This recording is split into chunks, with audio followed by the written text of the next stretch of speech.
a people and a way of life actually become a science unless you have specific purposes to make sure that the information that you are gathering on those people are given the proper perspectives to maintain the lie. So you don't get an Americology, you don't get Europology, you don't get Russiaology. Richard Pryor, right? When he had his special back in 1977, there's a scene. They only allowed him to do 5 shows. In fact, they were rather ignorant because it took them 5 shows to realize what the brother was really doing. Richard Pryor, there's a scene where he goes in to the pyramids, and he is carrying the bags of the archaeologists and the anthropologists who are of European descent. And they're talking amongst themselves about what this find is and its importance, the greatness of it.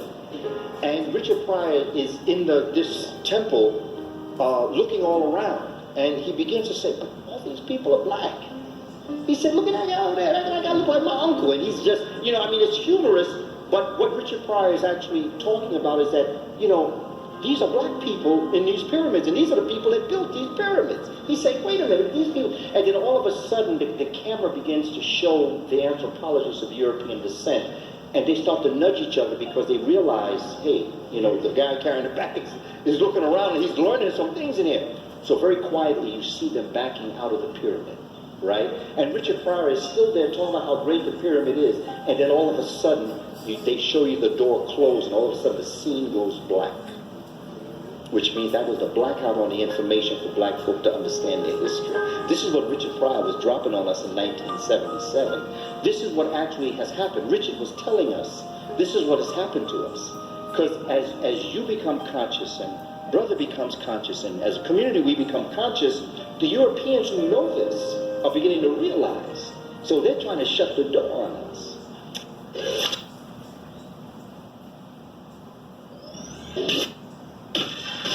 African people established the first dynasties in Asia.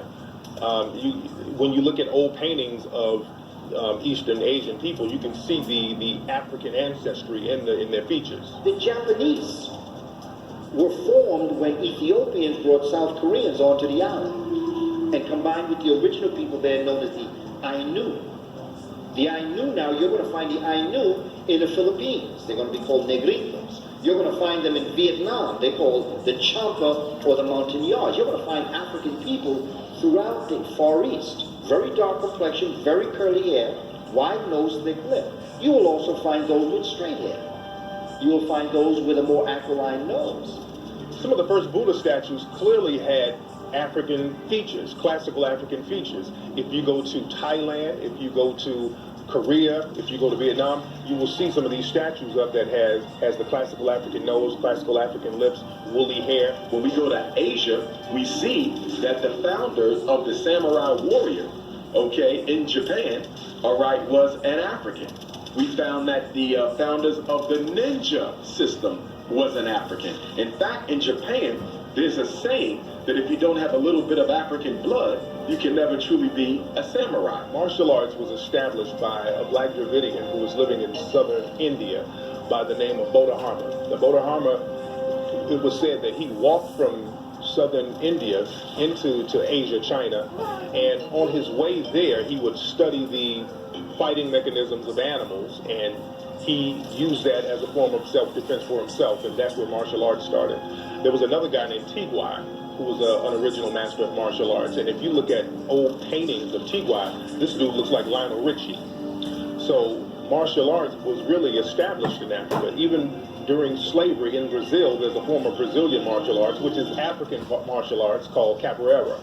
And what they would do, the African slaves would practice this form of martial art, and they would disguise it as dancing. When we look at the early pictures of most of the deities of Asia, nearly all of them bore striking resemblance to the deities of the Nile Valley civilizations. And even in their writings, you will see that even in Asia, not just Greece and Rome, but even in Asia, you see them paying tribute to the spiritual systems and history that they had learned in Africa. In fact, the Asian spiritual system is probably the closest approximate to the traditional African spiritual system.